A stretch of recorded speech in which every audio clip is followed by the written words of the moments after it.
Bapak-bapak, siapa kita? Kita hanya adalah orang-orang yang beruntung. Orang-orang yang harusnya bersyukur karena sebetulnya kita tidak berharga. Tetapi ketika tidak berharga, kita sangat dihargai oleh Tuhan. Demikian juga ketika dari titik tolak ini, bagaimana ketika Anda ada di hati istri dan di mata anak.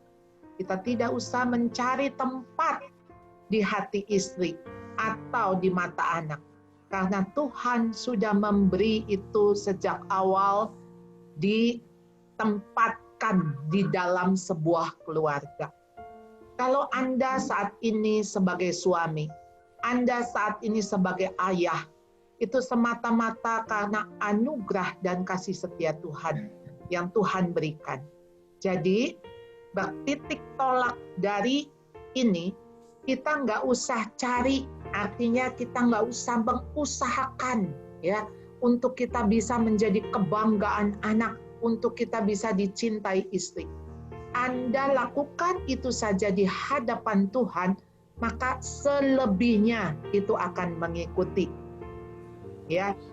Nah, saya akan membawa Anda kepada Kolose 3 ayat 18 sampai 21. Hai istri-istri, tunduklah kepada suamimu, sebagaimana seharusnya di dalam Tuhan. Hai suami-suami, kasihilah istrimu, dan janganlah berlaku kasar terhadap dia. Hai anak-anak, taatilah orang tuamu dalam segala hal, karena itulah yang indah di dalam Tuhan. Dan hai bapak-bapak, janganlah sakiti hati anakmu, supaya jangan tawar hatinya. Kalau kita melihat kenapa dimulai dari istri-istri, baru suami-suami.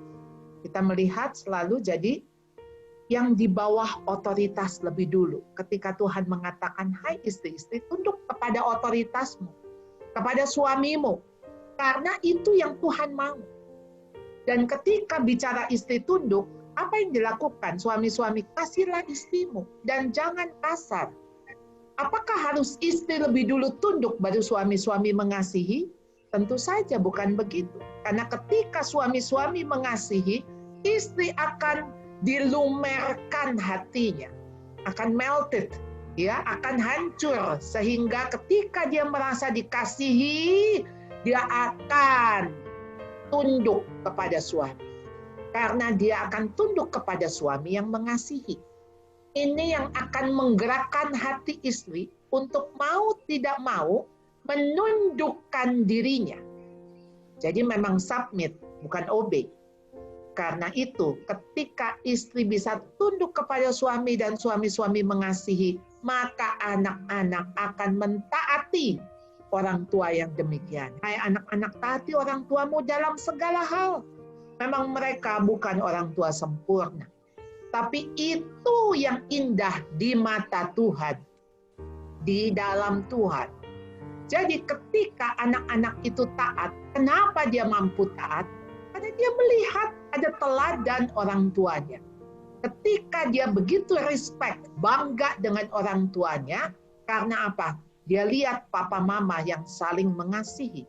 Dan dia lihat ada bapak-bapak yang dengan respect tidak menyakiti hati anaknya dengan sengaja, yang artinya karena keluar dari pahitnya si ayah yang ingin menyakiti hati anak karena melampiaskan sakit hatinya. Sehingga ketika dia lampiaskan sakit hatinya, maka itulah cara dia menyakiti hati anak. Sehingga kenapa hati anak ini menjadi tawar? Karena apa yang dirasakan oleh si ayah ini, ketika ayah ini sakit hati, maka ditularkan kepada anaknya. Hati ayah yang terluka akan menyebabkan anaknya terluka. Kenapa tadi di dalam Mazmur 103 saya bacakan? Karena kalau bapak-bapak tidak mengalami pengampunan Tuhan, yang melampaui segala akal pikiran kita. Karena Dia mengampuni, tidak setimpal dengan dosa dan kesalahan kita tidak dibalas. Sehingga ketika kita tahu dosa-dosa kita yang begitu besar, Tuhan sudah selesaikan di kayu salib. Kita dengan Tuhan sudah beres, maka kita dengan diri sendiri sudah beres. Ketika kita dengan diri sendiri sudah beres, maka kita dengan anak pun akan beres. Ketika itu akan bergulir secara otomatis, maka kehidupan kerohanian kita bisa bertumbuh. Kehidupan di dalam keluarga kita bisa bertumbuh. Dimulai dari mana? Dimulai dari hai bapak-bapak. Hai bapak-bapak, karena Andalah kepala keluarga. Karena Andalah pemimpin. Bukan karena Anda hebat, bukan karena Anda kuat. Tapi karena itu kepercayaan yang Tuhan kasih. Ketika Dia memberi kepercayaan kepada Anda, pasti Anda juga akan diberi kekuatan. Ketika Anda diberi kekuatan, Anda pasti akan diberikan kemampuan untuk melakukannya. Jadi ketika kita punya Tuhan yang sebagai sumber kekuatan kita, Anda nggak usah takut. Dia mempercayakan apa saja kepada Anda, dengan taat lakukanlah. Saya mengagumi bapak-bapak yang ada di dalam full gospel, ya, di mana Anda begitu intens begitu ya, konsisten pelayanan Anda. Dan saya yakin ketika Anda berjalan bersama dengan Tuhan, begitu banyak peran yang Anda lakukan. Jadi bagaimana Anda di perusahaan, bagaimana Anda di organisasi sosial, bagaimana Anda di pelayanan, bagaimana Anda di keluarga, semua itu Tuhan akan mampukan. Ya, saya kenal bapak-bapak ini luar biasa sekali yang saya cuma kadang-kadang mikir, aduh, itu waktunya berapa lama ya? 24 jam, apa cukup 24 jam? Nah, rupanya memang Tuhan kasih, mulai dari Presiden Jokowi, 24 jam, sampai pengemis pun 24 jam. Jadi mau dari orang sibuk, orang nganggur, semua sama 24 jam. Tinggal bagaimana kita melewati waktu itu dengan efektif. Dan rupanya ketika kita bersama dengan Tuhan, memang yang ngatur waktu itu cuma Tuhan. Yang artinya kita taat, tentu kita hati-hati, kita sungguh-sungguh, tapi selebihnya kadang-kadang kita bisa lewati 1 jam, tidak berarti. Tapi bisa kita lewati 1 jam, sangat berarti. Jadi saya melihat di sini, satu-satunya yang Tuhan nggak kasih ke kita, untuk kita bisa kuasain adalah waktu. Waktu itu cuma bisa kita lewati, waktu itu cuma bisa kita pakai, waktu itu cuma bisa kita lalui, tapi kita nggak bisa kuasai. Jadi ini apa yang Tuhan berikan kepada kita, momen, ya. Jadi kita harus pakai momen, setiap momen yang Tuhan berikan, kesempatan yang Tuhan berikan, dan jadikan itu sebagai movement, sebagai sebuah titik perubahan. Apapun itu, hidup kita mesti berubah, makin hari makin serupa dengan Dia, makin hari makin lebih baik. Saya yang hari ini mesti lebih baik dari saya yang kemarin. Saya yang besok harus lebih baik dari saya yang hari ini. Jadi saudara, kalau dilihat dari 4 ayat ini, bicara soal apa? Bicara soal relasi. Relasi yang tektok. Ya, rupanya kita di dalam berelasi itu ada tektok-tektok. Ya, nah ketika tektok-tektok gitu ya, ada cekcok. Nah itu sudah biasa sebetulnya. Jadi sekarang masalahnya kita mau hindari konflik nggak bisa, apalagi sekarang dengan COVID-19, lockdown, stay at home, kita ada di rumah, kemungkinan konflik itu bertambah. Tetapi bukankah ketika Anda konflik, Anda justru lebih mengenal pasangan Anda, lebih mengenal anak-anak Anda, dan bersyukur untuk itu. Ketika kita bisa lebih mengenal, jadi masalahnya konflik bukan untuk dihindari, tapi konflik untuk diselesaikan. Karena menyelesaikan konflik dengan rekonsiliasi. Nah, sekarang kita melihat bagaimana sih suami di hati istri dan ayah di mata anak. Saya coba membuat supaya Anda lihat perbandingan, ya. Di hati istri, Anda itu sebagai kepala.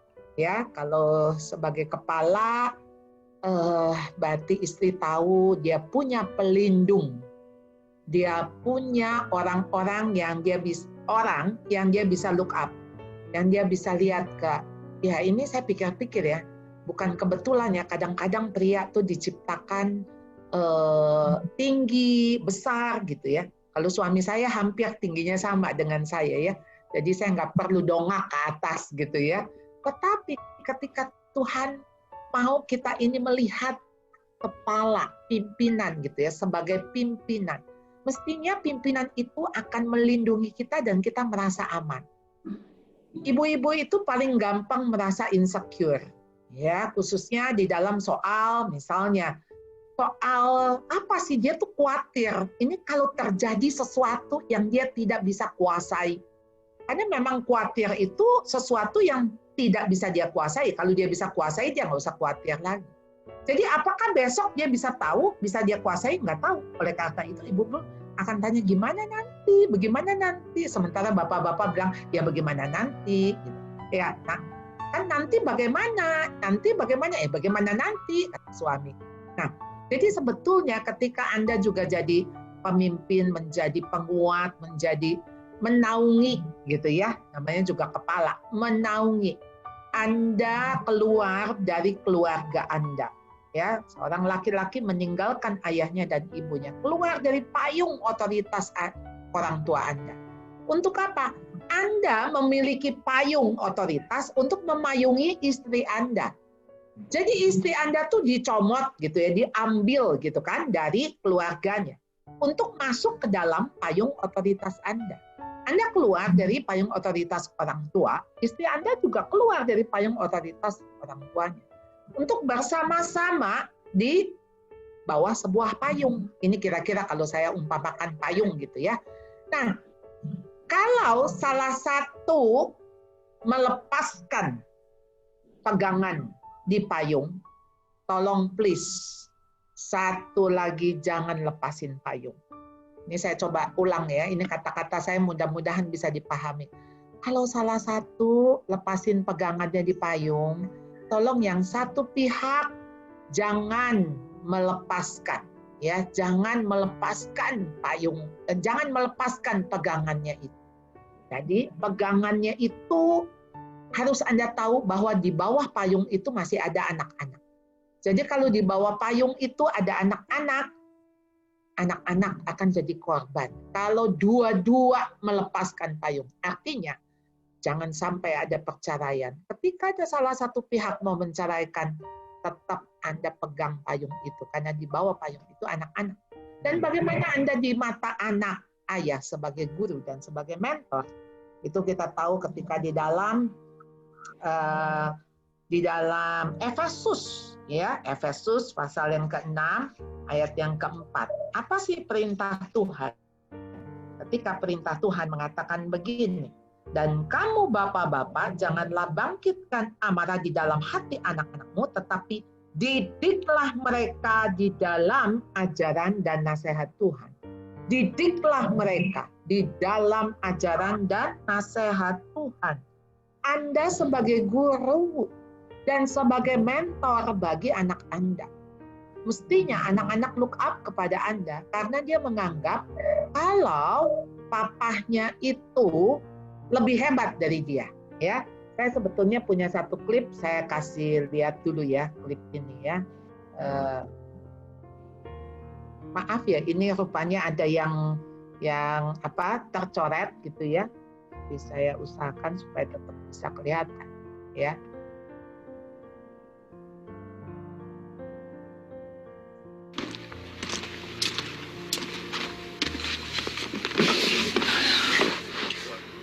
Oh, donc là, être père, c'est un défi. Elas se perdem na tecnologia. Aujourd'hui, tout se passe sur Internet. Su teléfono, comunicarse con sus amigos. You know, they have the world at their fingertips. Do your kids come to you as much as you went to your dad? No.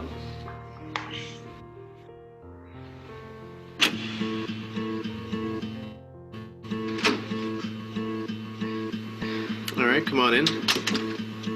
So first up, I'm going to have you look up a few things on the internet. How do I tie a tie? ¿Cómo como preguntar a una chica cuándo salir. Hey. Comment est-ce qu'on se rase? How do I fry an egg?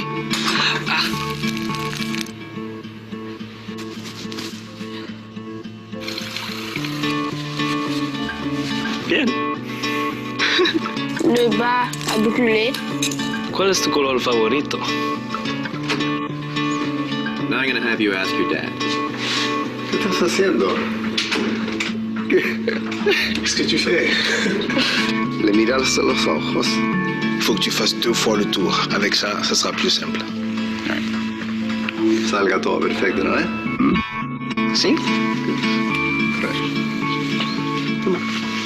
It's pretty good. Tienes que tener presencia. Decime a mí, explicar lo que hay que hacer, ¿no? Pas mal, hein? Voilà, premier rasage.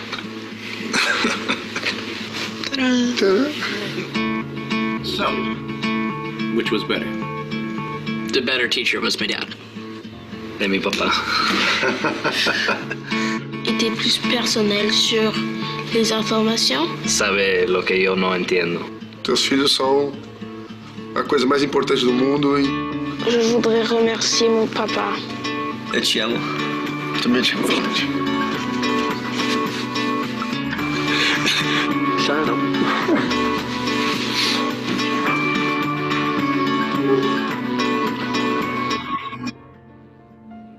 Iya, Anda punya tempat khusus di hati anak tuh ya, yang saya lihat mungkin agak lain ketika mamah ngajarin anak ya. Kalau mamah ngajarin anak tuh kayaknya lebih banyak akan udah deh nggak usah deh, ini mama yang iniin gitu ya. Biasa ibu-ibu karena mungkin tadi mak tuh kan hatinya tuh kecil gitu ya, jadi kalau bisa jangan gagal gitu ya. Tapi ayah-ayah akan mendampingi ya, bagaimana mendampingi anak untuk bisa, dan anak-anak bangga. Jadi di hati istri itu tunduk karena hormat. Hormat tentu ketika suami ini punya integritas ya. Jadi dia tahu suami ini memang punya jati diri yang dimana firm, dia punya honor di dalam dirinya. Jadi makanya kenapa ibu-ibu bisa respect, bisa tunduk, dan anak taat bukan karena takut, tapi karena dia bangga kepada ayahnya. Sama kayak anak TK bangga sama gurunya. Kalau anak TK tuh bangga sama gurunya tuh kalau gurunya salah aja dibela sama anak TK gitu ya. Jadi kita melihat tuh anak TK tuh wah dia bisa rasanya tuh kagum banget sama gurunya. Nah itulah anak-anak kepada ayahnya. Dia taat karena dia bangga, dia kagum. Dan ingat, Anda di hati istri sebetulnya Anda tuh laki-laki kedua setelah ayahnya. Ya memang unfortunately begitu ya, kalau dia membandingkan ayahnya, bagaimana ayahnya kepada ibunya, dia akan secara otomatis dia akan melihat bagaimana Anda kepada dia, ya. Dan tapi ini Anda beruntung, Anda sebagai laki-laki pertama dalam hidup anak. Kalau Anda punya anak wanita, anak perempuan, jadikan diri Anda itu laki-laki pertama di hatinya, supaya waktu dia mencari sosok suami, dia akan nge-refer ke Anda. Dia akan lihat pembandingnya ayahnya, gitu ya. Karena buat dia juga si suami ini kan pria kedua. Tetapi kalau Anda punya anak laki-laki, maka ketika di hati dia Anda laki-laki pertama, maka dia akan menjadi laki-laki kedua. Jadi artinya Anda akan menjadi teladan di dalam hidupnya. Nah, bagaimana Anda di hati istri Anda menjadi belahan jiwanya, ya, belahan jiwanya. Jadi memang kita kan sebelah ya, half gitu ya, half. Jadi bagaimana kita setengahnya kita, lalu setengahnya pasangan. Makanya kalau anak dibilang bukan belahan jiwa, tapi biji mata. Biji mata hilang nggak apa-apa, tapi kalau belahan jiwa hilang itu bisa mati ya. Jadi makanya kematian pasangan itu angkanya 100 top ya untuk angka stresnya. Nah di mata anak Anda itu maka dicari-cari kehadirannya ya dalam hidupnya. Saya sering perhatikan ya kalau di sekolah ya, ini pas karena COVID-19 kita nggak ada graduation, kita nggak ada pembagian rapot, semua lewat online gitu ya. Graduation juga virtual. Tapi biasanya ketika saya mengumpulkan orang tua untuk acara-acara itu, kalau mama-mama yang hadir buat anak tuh kayaknya biasa. Tapi begitu papanya datang, itu tuh bisa matanya langsung berbinar-binar. Jadi itu kehadiran Anda tuh betul-betul ditunggu oleh anak. Jadi kehadiran Anda itu betul-betul dinanti-nantikan, dan tentu hadirnya Anda bukan hanya sosok fisik ya. Sosok fisik, oh ada sih orangnya di rumah tapi sibuk main game, sibuk di depan laptop, atau malah main dengan piaraannya, ikannya atau anjingnya gitu ya. Nah, itu berarti Anda tidak hadir di dalam hidupnya. Hidupnya itu maksudnya area apa yang menjadi perhatian dia. Apakah Anda tahu kalau dia sekarang sedang jatuh cinta pada cewek di kelasnya? Apakah Anda tahu bahwa dia dibully di sekolah? Teman-temannya mengejek dia. Apakah Anda tahu dia sedang menyalahkan dirinya karena dia lagi takut untuk dia tidak naik kelas? Anda tahu nggak masalah anak Anda? Ya, hadir dalam hidup anak. Ini memang sesuatu yang saya harap sekali ayah-ayah bisa melakukan, karena saya ada di sekolah. Satu hari saya ketemu dengan satu konselor kelas, dia punya murid kelas 7. Dia bilang, Bu, bisa nggak saya minta tolong untuk ibu panggil orang tuanya. Kebetulan orang tuanya hamba Tuhan, suami istri ini. Lalu saya bilang, apa yang terjadi? Ini anak perempuan kelas 7, kecanduan pornografi. Jadi saya agak aneh juga, begitu anak perempuan kecanduan pornografi. Karena ini biasa lebih banyak pada anak laki-laki. Jadi saya bilang, ini pasti ada sesuatu yang kosong, sesuatu yang hilang. Nah, saya panggil Bapak Ibu ini. Jadi saya bilang, Bapak Ibu, ya memang mereka sibuk, tentu sebagai gembala. Jadi saya bilang, apakah Bapak Ibu tahu apa yang menjadi pergumulan anak Bapak Ibu? Oh ya, mungkin dia minder ya, karena badannya agak gemuk kalau dibandingkan dengan adiknya. Saya bilang, apakah Bapak tahu kalau saat ini dia sedang punya masalah yang dia hadapi? Oh ya, dia nggak terbuka sama saya, kata ayah ini. Lalu kemudian saya ceritakan apa yang terjadi. Lalu ayah ini dia bilang, oh ya saya ingat. 1-2 bulan yang lalu dia sempat datang waktu saya kerja di depan laptop. Waktu kerja di depan laptop, anak ini datang, dia bilang, Pak, aku mau ngomong, tapi Papa please jangan marah. Lalu Papa Hidit tanya, apa dulu? Apa dulu? Jadi artinya gini, Papa nggak janji Papa marah apa enggak. Apa dulu? Kalau berita bagus, ya Papa nggak marah. Kalau berita buruk, ya berarti Papa marah. Kira-kira begitu kan artinya. Jadi saya tanya, Pak, waktu Bapak tanya apa dulu, berarti Bapak memberikan syarat. Bapak kasih tahu, Papa nggak siap dengan berita buruk. Kalau dia sudah bilang, Pak, please jangan marah, please jangan marah, itu artinya berita buruk atau berita baik? Pasti berita buruk. Jadi kalau dia sudah kasih syarat, please jangan marah, harusnya Bapak katakan, apapun itu, Papa nggak akan marah. Terbukalah. Anda harus jadi orang nomor 1. Jadi orang nomor 1 untuk anak datang cerita hal yang paling buruk dalam hidupnya. Tanpa dia takut untuk dihakimi, tanpa dia takut untuk dicerca, karena dia yakin ayahnya itu akan memeluk dia. Anda di mana saat anak gagal? Mestinya ada di sebelah anak. Saya tanya sama si ayah, Pak, emang yang waktu si ayahnya bilang, apa dulu? Anak itu langsung jawab, nggak jadi. Dan si ayah nggak nguber. Lalu saya bilang, Pak, maksud Bapak udah tahu gitu kira-kira apa yang akan dikatakan oleh anak ini? Oh ya, kira-kira mungkin ngomong soal nilai. Saya bilang, Pak, anak zaman now, kalau ngomong nilai, nggak begitu caranya. Sekarang itu ngomongnya gini, Pak, itu sih guru gila ya, kasih soal tuh susah banget. Itu Pak, temanku yang paling jago tuh, yang paling pinter, itu aja dapat jelek. Nah, itulah prolognya. Kalau dia mau cerita tentang nilai dia buruk. Jadi, kita melihat bahwa kapan ayah-ayah hadir dalam hidup anak? Saat-saat paling down. Di situ ayah sangat dibutuhkan kehadiran. Ya, dan kita nggak tahu kan saat anak kapan dia ada di saat paling bawah, saat dia jatuh, saat dia lagi down.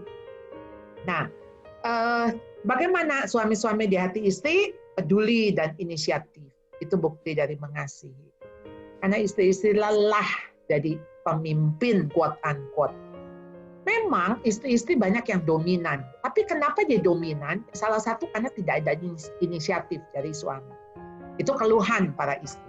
Di samping juga memang istri-istri di drive-nya dari insecure tadi. Begitu insecure, dia rasa dia pengen menguasai nih, pengen mendominasi gitu. Nah, tetapi ketika itu bisa ditanggapi dengan kepedulian, dengan caring, dengan inisiatif, saya berharap dominasi istri itu bisa pelan-pelan berkurang. Ya, jadi ini ketika ada di hati istri, Anda bisa memiliki inisiatif dan bagaimana di mata anak Anda memiliki integritas, Anda memiliki kejujuran. Apakah Anda berani jujur untuk membuka dosa-dosa masa lalu Anda? Saya menemukan banyak anak-anak yang tahu dosa-dosa ayahnya, ya, ketika kami konseling anak tanpa sepengetahuan anak. Jadi si anak datang ke saya. Bu, saya tahu di mana Papa nyimpen video-video porno. Tapi Papa nggak tahu. Bu, saya tahu tengah malam jam 12, Papa itu keluar. Dia menelepon dengan bisik-bisik. Dan saya mendengar. Dan dia mengatakan sayang, dia mengatakan honey, dia mengatakan ini. Dan artinya anak itu tahu papanya itu telepon dengan selingkuhan. Betapa anak-anak ini hancur ketika dia bisa melihat maksudnya apa yang dilakukan ayahnya. Dan itu yang membuat dia tidak respect. Itu yang membuat dia marah. Itu yang membuat dia sangat terluka. Dan dia makin membela ibunya. Dan dia makin akan merasa ini keluarga akan hancur nih. Saya punya murid nih, kemarin ini dia kan karena kami online, jadi ada ada tugas-tugas yang mestinya harus dilakukan. Jadi ada 56 tugas yang belum dia lakukan. Anda bisa bayangkan, kami home learning itu kan mulai dari bulan Maret. Jadi bulan Maret sampai ke bulan Juni ada 56 tugas yang belum disubmit. Lalu ketika 3 hari sebelumnya, karena kami tetap memberikan kesempatan, deadline-nya kemarin Rabu. Jadi di hari Sabtu itu sudah didatangi oleh wali kelas dan sebagainya. Akhirnya kepala sekolah datang. Dia cuma bilang, saya memang tidak mau naik kelas, ya, karena saya mau menghukum mama saya mau menghukum papa saya, karena Februari kemarin mereka divorce. Dia tinggal sama mama. Dan dia bilang, saya benci sekali dengan mama saya benci papa saya. Ya. Dan saya mau menghukum mereka supaya mereka puas. Saya memang sengaja tidak mau bikin tugas. Anak ini anak pintar. Dan guru-guru SMP, ini dia kelas 11 ya, kelas 11 dan ke kelas 12. Guru-guru SMP nggak ada yang menduga dia seperti itu, karena waktu SMP nilainya bagus sekali. Jadi, Oke, waktu saya tahu itu saya bilang, ini jangan dikasih, masa dia mengharap menghukum ibunya dan menghukum dirinya, ini masa kita kasih. Saya bilang kita harus terus-menerus berupaya. Lalu ada satu guru yang mau mendampingi dia di rumah dia sambil makan pizza, main kartu, hanya untuk mencari memenangkan hatinya saja. Begitu dia menangkan hatinya, hari itu, Sabtu malam minggu lalu, dia mengerjakan pertama kali tugas matematika. Dan dia ambil tugas yang paling sulit. Untuk mengerjakan matematika itu dia butuh 3 jam. dia mengerjakan. Tapi setelah 3 jam itu, dia mengerjakan tugas demi tugas. Hari Minggu ada 5 tugas, hari Senin ada 7 tugas, hari Selasa sampai kemarin Sabtu malam, Rabu malam itu tinggal 5 tugas dan itu diselesaikan sampai tengah malam. Saya cuma ngelihat ini mujizat, miracle sekali karena Tuhan menggerakkan. Karena saya tidak mungkin menaikkan anak yang memang dia memilih untuk tidak naik kelas dan dia sengaja tidak mengerjakan. Tapi ini kita melihat anak-anak yang hancur karena kehancuran orang tuanya. Jadi boleh nggak ketika Anda bertobat lebih dulu sebelum anak Anda bertobat, Anda harus bertobat dulu. Nah, ketika Anda memiliki integritas, ini kan masalah integritas, masalah kejujuran. Kita jujur sama anak, tapi sebetulnya integritas itu jujur dengan diri sendiri. Kita tuh diri sendiri nggak bisa dibohongin. Siapa yang bisa membohongi diri sendiri? Nggak bisa, karena kita tahu. Paling nggak kan ada 3 pihak yang tahu. Tuhan tahu, iblis tahu, saya tahu. Ya, jadi orang lain bisa nggak tahu. Tapi begitu Anda berani untuk mengatakan saya salah, Papa salah, Papa pernah ada di situ. Anda nggak usah takut, anak nggak akan makin menyepelekan Anda, membuang Anda, tidak respect, tidak. Sebuah pengakuan yang tulus itu akan sangat dihargai dan anak akan respect dengan Anda. Terbuka untuk apa? Lembaran hidup kita tentu saja saya harus mengatakan Anda harus ada wisdom. Anda terbuka artinya keterbukaan Anda dibutuhkan.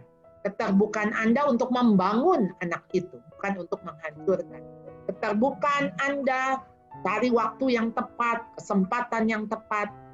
Nah, ketika keterbukaan itu, kejujuran itu, integritas itu ada dibungkus dengan wisdom, itu hasilnya akan luar biasa. Tuhan dipermuliakan. Kadangkala untuk bapak-bapak, ya karena berpikir mungkin karena saya pemimpin, saya harus jadi contoh. Kita selalu berpikir, oh saya harus jadi contoh yang baik. Saya harus jadi teladan yang baik. Kadang-kadang kita ini menuntut diri lebih tinggi dari yang kita pikir. Kita itu mesti sedikit bisa nerima kalau kita manusia biasa, kita bukan malaikat. Kita masih manusia yang terdiri dari darah, daging, dan dosa. Masih ada natur dosa. Masih ada kesalahan-kesalahan yang bisa kita buat. Maukah kita dengan rendah hati, karena kita tahu kita cuma debu, kita datang kepada anak, Papa bisa salah. Dan Papa pernah salah. Papa pernah ada di tempat seperti itu. Nah, ketika Anda sudah selesai dengan diri Anda, tentu itu lebih baik. Artinya ketika Anda sudah selesai dengan menerima pengampunan Tuhan dan Anda bisa mengampuni diri sendiri, baru Anda bisa terbuka kepada anak-anak. Tetapi ketika sekarang Anda belum selesai dengan diri Anda, saya anjurkan Anda selesai lebih dulu dengan Tuhan. Kalau belum selesai dengan diri Anda, belum selesai dengan Tuhan, jangan coba-coba Anda datang kepada anak. Karena begitu anak itu akan ngulik sedikit, wah Anda itu akan akan terbakar gitu ya, akan defensif. Anda akan menganggap itu serangan dari anak. Wah, habis itu udah deh, bubar deh ya. Pertengkaran, saling menghina satu dengan yang lain akan terjadi. Sehingga tidak terbangun suasana di mana antara hubungan ayah dan anak ini seharusnya terjalin. Jadi di mana integritas diperlukan? Justru di saat ketika Anda sudah datang kepada Tuhan, sudah selesai dengan diri Anda, disitulah kejujuran, keterbukaan Anda dibutuhkan untuk Anda bisa mengatakan kepada istri, kepada anak, ya, untuk mengatakan I was wrong. Saya sudah salah. Dan kita tahu, nah, ketika Tuhan itu Maha Pengampun, bukan artinya kita memilih untuk salah, memilih untuk berdosa. Kalau kita seperti itu, berarti kita menyia-nyiakan anugerah pengampunan Tuhan. Kita menyia-nyiakan kasih karunia Tuhan.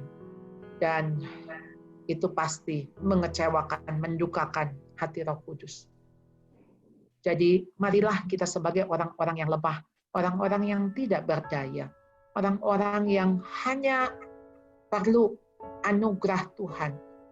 Kita datang setiap hari, setiap saat untuk mengatakan, Tuhan, siapa aku di matamu?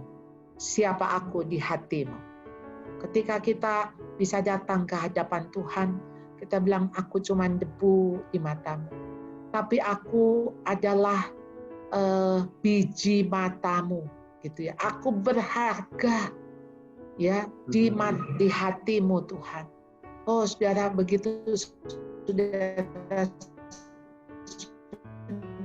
merasakan bagaimana hubungan saudara, saudara beres dengan diri sendiri. Saudara nggak usah khawatir, saudara siapa di mata istri dan di mata anak. Saudara nggak usah khawatirkan itu, karena itu akan mengikuti. Kerendahan hati saudara akan Tuhan berikan, dengan Tuhan akan meninggikan orang yang merendahkan dirinya.